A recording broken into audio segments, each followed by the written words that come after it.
So how many of you guys rely on social media? Okay, a lot of us. So according to a pre-research article in pewinternet.org called Social Media Fact Sheet, it presents a fact sheet and it states, as of January 2014, 74% of online adults use social media sites. And that's not counting young teenagers and even children. So like technology has advanced, obviously. So we always are connected to social media, like we're always on our phone. And me as a social media lover, I always see the positive, I've never seen the negative. And that's what I wanted to know and I wanted to show you guys. So what are we gonna talk about? We're gonna talk about the history of social media, the pros and the cons, and then finally why the cons overpower the pros. So let's talk about some history. And in a website called First Web Designer, it basically just gives you guys like an outline of like how it began. And I encourage you guys to see if you guys want to learn more about the history. So in 1971, the first email was sent, and it was like something big, and everybody wanted to like improve in that. So in 1978, the BBS or bulletin board system was created, and this was a good start, but it was very slow. Only one user could use it at a time.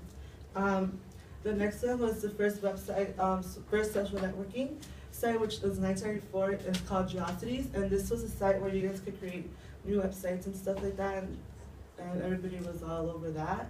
Until 1997, when AOL Instant Messenger was launched, and this was big. Like everybody was using it to chat with friends. And that's how a few years later they created Facebook and MySpace and Twitter.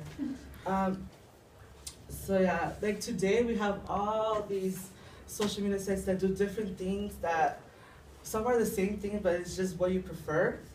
And it's just, everybody's all connected to that. So now we talked about some history, let's talk about some cons. Sorry, Karina, can you please grab the phone? Sorry. This brings me to my first point. It's very distracting. As you can see an example, she's on her phone, probably on Facebook or something, listening to my speech, even though it's kind of boring, or you guys already know. And a next con could be that it's hard to connect with people in the real world. So in an article, on a Crown article online, Stephen Strogatz from the Cornell University, did an article on social media, how it affects on individuals.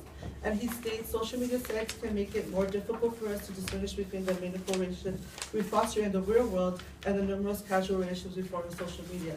So I got that because it's true, like we don't connect with certain people like physically, we'd rather do it online. And it's like, sometimes some people have more courage doing it online than doing it like in real life, you know? Like for me, I'm like the funniest person online, but if I'm like right here, I'm kind of like shy. So now we talk about some cons, let's talk about some pros. One could be it's faster and easier, it's an easier way to communicate. You can stay in contact with loved ones that you don't see often, like they're in Mexico or just you don't really see them often. And one, you could always be updated on the latest trends or updated on a celebrity. You guys know, you guys are all up on that. And so let's talk about why the cons overpower the pros. So first, I want to say that when I was searching for the negative of social media, I would always found more negative. Like it was pros and cons, and it was always more negative.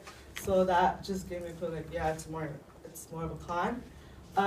One of the things we value is privacy, and social media makes it kind of hard for us to like have our own privacy because it encourages us to like put a lot of public stuff like private that we wouldn't say like physically with other people, and it's like some people overdoing it. It's like you shouldn't do that, you know? Like why are you posting that? One of the biggest ones is obviously it takes a toll on your relationship. You know, according to an article on the pewinternet.org, Amanda Leinhart and Maeve Duggan titled, they do an article titled Couples, the Internet, and Social Media. They state that the internet, cell phones, and social media have become a key actors in the life of many American couples. And this is so true because every relationship, you know, it revolves around social media. Like, oh, who you texting, or who you messaging, or what picture did you like, and it just turns out bad.